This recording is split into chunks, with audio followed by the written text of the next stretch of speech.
2 दिन में खत्म हो सकता है किसान आंदोलन, पंजाब के 32 संगठन वापसी को तैयार।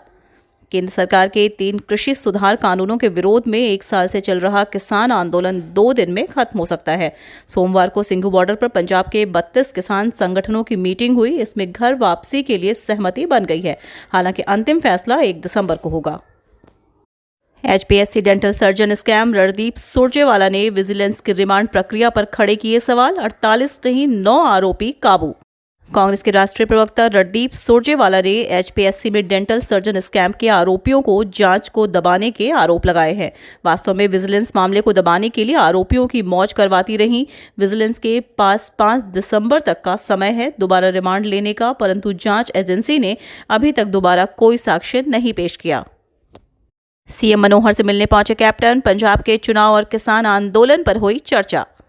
पंजाब के पूर्व मुख्यमंत्री कैप्टन अमरिंदर सिंह ने सोमवार को हरियाणा के सीएम मनोहर लाल से उनके आवास पर मुलाकात की। कैप्टन 12:30 बजे सीएम आवास पर पहुंचे। कैप्टन अमरिंदर सिंह ने मुलाकात के बारे में कहा कि वो सिर्फ शिष्टाचार के नाते कॉफी पीने मुख्यमंत्री मनोहर लाल से मिलने आए हैं। हालांकि जानकारी मिल रही है कि दोनों ने आधे घंटे तक किसान आंदोलन और पंजाब चुनाव पर चर्चा की है। जींद का श्याम सुंदर हत्याकांड, पीड़ित परिवार का ऐलान, जितना इनाम पुलिस ने रखा उतना ही हम देंगे। हरियाणा के जींद में श्याम सुंदर हत्याकांड को लेकर सोमवार को हिसार रेंज के IG पुलिस राकेश कुमार आर्य ने SIT के साथ बैठक की। उन्होंने हत्यारोपियों की गिरफ्तारी पर मंथन किया और व्यापारियों से मुलाकात की। इस बीच पीड़ित परिवार ने भी आरोपियों का सुराग देने वालों को पुलिस द्वारा घोषित इनाम राशि के बराबर अपनी तरफ से इनाम देने का ऐलान किया। बबलू पहलवान परिवार हत्याकांड, 90 दिन में पुलिस ने कोर्ट में पेश की चार्जशीट। बेटे अभिषेक को बनाया गया आरोपी। हरियाणा के रोहतक जिले की झज्जर चुंगी स्थित विजयनगर की बाग वाली गली में 27 अगस्त को हुए बबलू पहलवान परिवार हत्याकांड में रोहतक पुलिस ने आज कोर्ट में चार्जशीट पेश की है। महज 90 दिनों में चार्जशीट पेश कर पुलिस ने इस केस में इकलौते अभिषेक उर्फ मोनू को आरोपी बनाया है।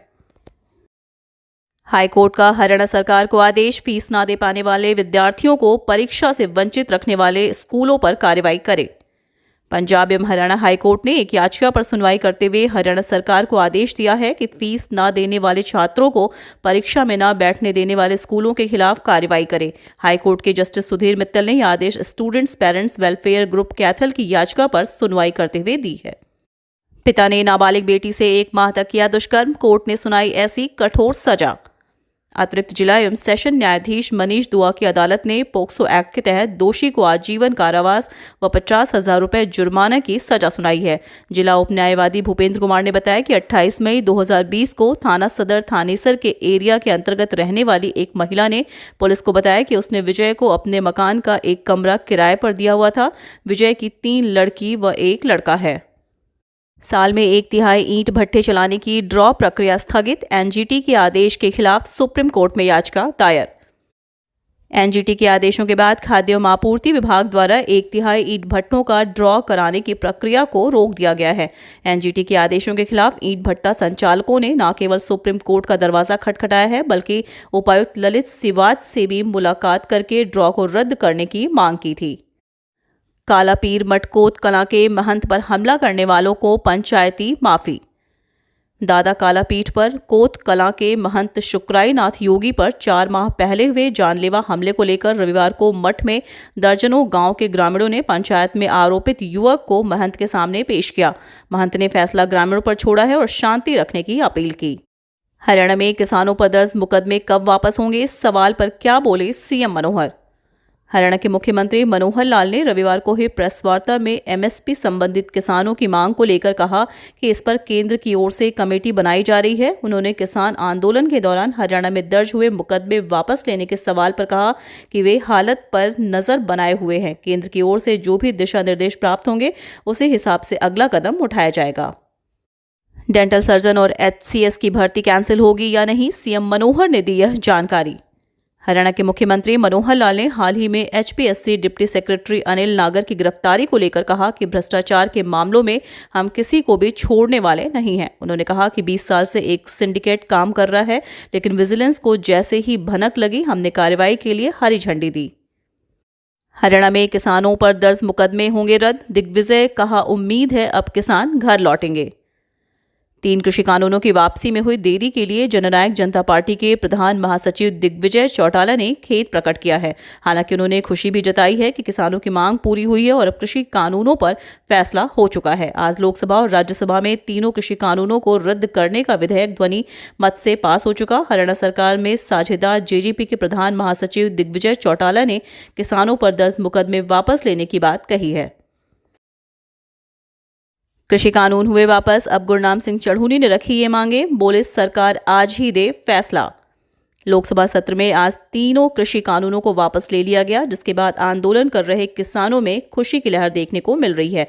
वहीं अब आंदोलन के नेतृत्व में शामिल किसान नेता गुरनाम सिंह चढ़ूनी ने सरकार के सामने अन्य कई मांगे रख दी हैं। चढ़ूनी ने कहा कि इन मांगों पर सरकार को आज ही फैसला लेना चाहिए। नूंह में आयोजित होने वाला हरियाणा कांग्रेस का विपक्ष आपके समक्ष कार्यक्रम स्थगित।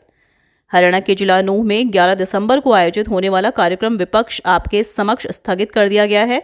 इस बारे में पूर्व मुख्यमंत्री भूपेन्द्र सिंह हुड्डा ने जानकारी दी है। बता दें कि हरियाणा कांग्रेस की ओर से शुरू किया गया यह कार्यक्रम का उद्देश्य भाजपा जसपा गठबंधन की सरकार की नाकामियों को सामने लाना है। कोरोना के नए वेरिएंट ने बढ़ाई चिंता, हर दिन 1500 सैंपल लेने के जारी किए आदेश। कोरोना वायरस के नए वेरिएंट ओमिक्रॉन ने पूरी दुनिया को एक बार फिर से चिंता में डाल दिया है, जबकि वेरिएंट के खतरे को देखते हुए सरकारें भी अलर्ट हो गई हैं। स्वास्थ्य निदेशालय की ओर से कोरोना की सैंपलिंग बढ़ाने के आदेश जारी किए गए हैं। साथ ही अस्पतालों में आने वाले मरीजों की कोरोना जांच आवश्यक रूप से किए जाने के भी निर्देश दिए गए। भाजपा जसपा पर निशाना, हुड्डा बोले नौकरियों में धांधली पर एक नेता सजा काट चुका। हरियाणा के पूर्व सीएम भूपेन्द्र सिंह हुड्डा ने सोमवार को नौकरियों में धांधलियों के मुद्दे पर भारतीय जनता पार्टी और जननायक जनता पार्टी पर निशाना साधा है। उन्होंने मुख्यमंत्री मनोहर लाल के एक नेता को नौकरियों में धांधली पर 10 साल की सजा हो गई वाले बयान पर सवाल खड़ा करते हुए कहा कि नेता सरकार के सहयोगी दल का राष्ट्रीय अध्यक्ष है।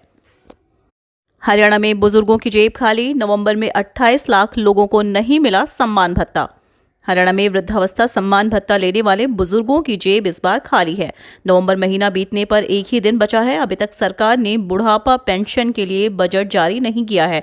करीब 28 लाख लोग इससे प्रभावित हैं। 2 दिनों में पेंशन खातों में नहीं आई तो फिर बुजुर्गों को 17 से 20 दिन और इंतजार करना पड़ सकता है। जींद में विवाहिता की संदिग्ध हालत में मौत। हरियाणा के जींद में सोमवार को एक विवाहिता की संदिग्ध हालत में मौत हो गई। सूचना के बाद पहुंचे मायके वालों ने बेटी का हत्या का आरोप लगाया। शाम 6 बजे मृतका का पोस्टमार्टम नहीं हो पाया। परिजनों ने इसको लेकर पुलिस के खिलाफ नारेबाजी भी की। बाद में पुलिस ने उनको समझा बुझाकर शांत किया। HPSC भर्ती कांड, भिवानी की CVLU में विजिलेंस का छापा, कंट्रोलर पवन गुप्ता नहीं मिले। हरियाणा लोक सेवा आयोग भर्ती कांड में जांच में लगी विजिलेंस टीम ने सोमवार को भिवानी के चौधरी बंसीलाल यूनिवर्सिटी में दस्तक दी। टीम यहां exam controller doctor Pawan Gupta से जुड़ी जानकारी खंगालने में लगी है। HPSC के उप सचिव अनिल नागर और इसकी गैंग के तार भिवानी बोर्ड और यूनिवर्सिटी से जुड़ने के बाद भिवानी विजिलेंस के निशाने पर है। बस्ताड़ा टोल पर किसानों का जश्न। हरियाणा के जिले करनाल के बस्ताड़ा टोल पर सोमवार शाम को किसान इकट्ठा हुए हैं। संसद के दोनों सदनों में खेती कानून वापस लेने का बिल पास होने पर कार्यक्रम आयोजित किया जा रहा है। रागनी के साथ रंगारंग कार्यक्रम का आगाज हुआ। अवैध खुर्दा देख DC ने मारे गाड़ी के ब्रेक, कर दी बड़ी कार्रवाई। कैथल के उपायुक्त प्रदीप दहिया ने सोमवार को देवीगढ़ रोड फाटक के निकट चल रहे अवैध खुर्दे पर छापेमारी की। छापेमारी के दौरान वहां से शराब भी बरामद की गई। कॉलोनी वासी महिलाओं का कहना था कि वे इसकी शिकायत पुलिस व अन्य अधिकारियों को कई बार दे चुकी थी, लेकिन आज तक किसी ने कोई कार्रवाई नहीं की। हनी ट्रैप में फंसाकर व्यापारी से 50 लाख रुपए हड़पे, युवती और उसके भाई भाभी पर case. Civil line Kaithal police ने हनी ट्रैप में फंसाकर एक व्यापारी से 50 लाख की नकदी हड़पने के आरोप में एक युवक तथा 2 महिलाओं के खिलाफ मामला दर्ज किया है। खड़े ट्रक से टकराई कार, व्यक्ति की मौत, 3 महिलाओं समेत 4 घायल। गढ़ी गांव के समीप सड़क पर खड़े ट्रक में दिल्ली की ओर आ रही एक कार जा टकराई, जिससे कार सवार 3 महिलाएं तथा 2 व्यक्ति गंभीर रूप से घायल हो गए। घायलों को हांसी के नागरिक अस्पताल लाया गया। डॉक्टरों ने एक व्यक्ति को मृत घोषित कर दिया, जबकि अन्यों को प्राथमिक उपचार के बाद हिसार रेफर कर दिया। सुबह युवती को होटल में ले गया युवक, दोपहर को गला रेत कर फरार। NIT 5E रेलवे रोड पर होटल के कमरे में ठहरे युवक ने धारदार हथियार से साथी युवती का गला काटकर घायल कर दिया। वारदात के बाद युवक मौके से फरार हो गया। युवती को गंभीर हालत में अस्पताल में भर्ती कराया गया। डॉक्टर ने उसकी हालत खतरे से बाहर बताई है। लड़के के ID में उसका नाम यश अग्रवाल निवासी SGM नगर है। कृषि कानून निरस्त होने पर किसानों ने बदली रणनीति। अब 4 को नहीं 1 को होगी SKM की बैठक। 3 कृषि कानूनों को निरस्त करने का बिल सोमवार को संसद में रखा गया है और निरस्त बिल बिना चर्चा के ही पास हो गया। इसको देखते हुए किसानों ने अब नरम रुख अपनाते हुए अपनी रणनीति में बदलाव किया है। पंजाब के सभी 32 जत्थेबंदियों ने सोमवार को सिंघू बॉर्डर पर अहम बैठक की। बैठक के बाद फैसले के बारे में किसान नेताओं ने बताया कि 4 दिसंबर को प्रस्तावित संयुक्त किसान मोर्चा की बैठक को अब 1 दिसंबर को बुलाया जा रहा है।